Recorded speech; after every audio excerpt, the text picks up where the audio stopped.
And you, the ranger, had come to visit Ravenclaw. Hey everybody, welcome. I'm going to do a presentation now. Hi everyone, welcome to the Fall of Magic pre-release. My name is Ross Cowman. I am a game designer and musician from Olympia, and I have been a big fan of fantasy and role-playing games and games in general ever since I was a little kid.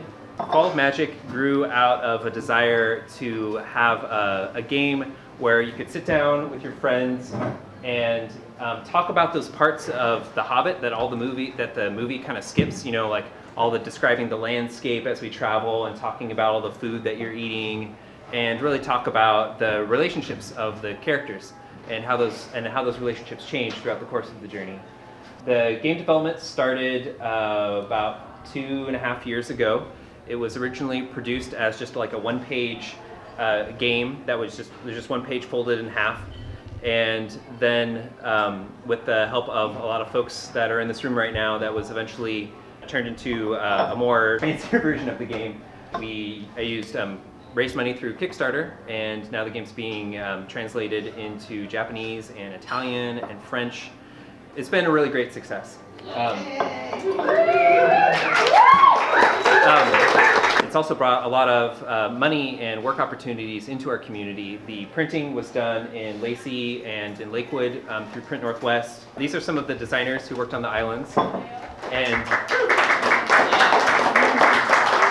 also, one of them, Taylor Dow here.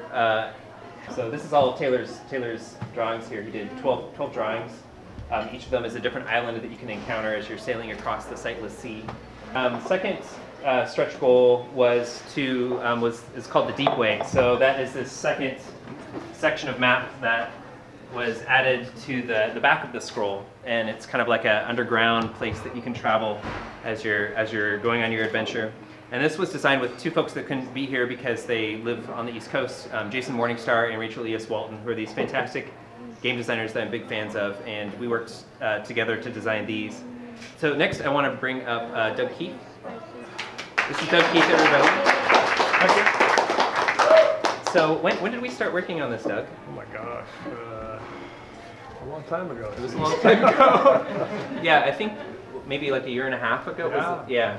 About 1.5 years ago, Doug was wanting some help with a website, and I was saying, well, how about we do a trade and you do some drawings for me, and I'll build this website for you. And I'm also played a lot of Magic cards back in the day, and I actually owned some of the Magic cards that Doug had illustrated, so that's kind of cool. So Doug and I worked together, and he did all of the illustrations that you see on the map. I was just really impressed with how just like in a couple drafts you just like completely whip out this really... Well, Ross was pretty much a taskmaster too. No, it worked out really well because, you know, I'd do a conceptual sketch and I'd send him my idea, he'd make some comments, and then I would just do the finished artwork. So I think it worked out pretty well. You know, I used sort of an older pen and ink style, so you know, I thought the quality, you know, the idea of it being sort of a hand-drawn map, it kind of fit in with the sort of style, so it worked out really well. So, thanks. Yeah, absolutely. Would you like to talk a little bit about what your experience was like drawing the islands? Yeah. I meant to ask you. Totally.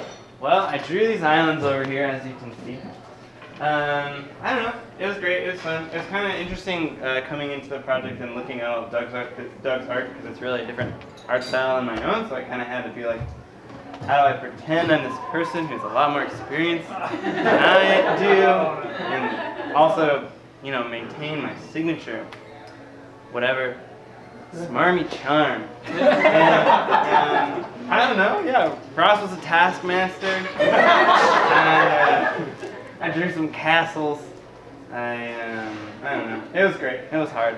I really enjoyed the game. It helped a lot after I actually got to play the game to be like, oh, okay, like what about a drawing kind of makes you want to like go into it and explore it. And I think what Doug did a really good job at is there's kind of the right amount of ambiguity in the drawings, where it's like it's clearly representative, but also it's gestural enough that when you look at it, every time you play a game in Barley Town, you're not just like stuck being like, I'm in this tower right now. Like I've never actually seen anyone do that while playing the game. So I think that is like an amazing accomplishment of the art. And so I tried to follow in Doug's footsteps and do that same thing so that people can look at the drawing and then immediately ignore and forget it. So, yeah.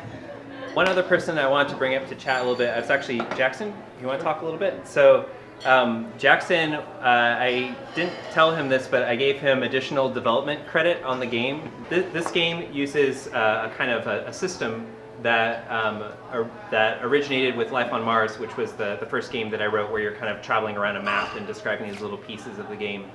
And then Jackson surprised me one day at a meetup by making his own game called Fall of Electricity, which was based off of my band, like going on tour around the country. And why did you decide to do that? Would you want to talk about what that process was like? Yeah, definitely. Most of my projects are based on puns. And since you had a game called Fall of Magic that you were working on, I think you finished Fall of Magic, the first version. The first version, yeah. And then you have a band called Fall of Electricity that was just coming out with a new album. I was like, okay, the fall of is just so rich. I've just got to do this.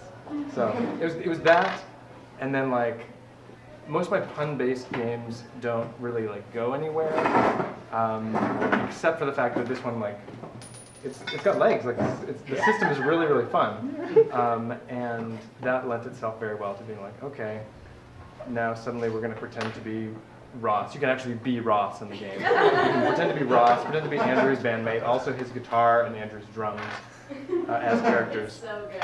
That's really fun.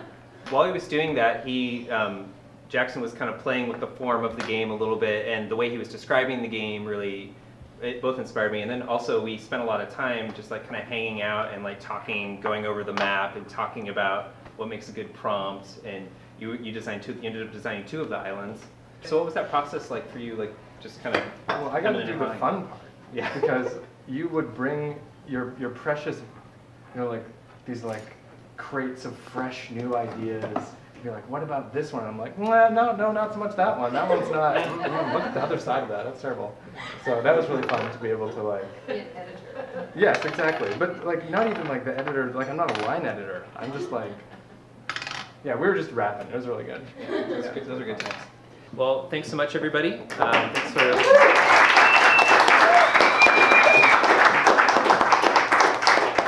Yeah, looks like you guys want to play. All right. We played Dungeons and Dragons yesterday. Oh, wonderful. Yeah. That's great. It's sort of Obsidian. Uh-huh. The dark elf. You got the druid, Rickle the Ranger.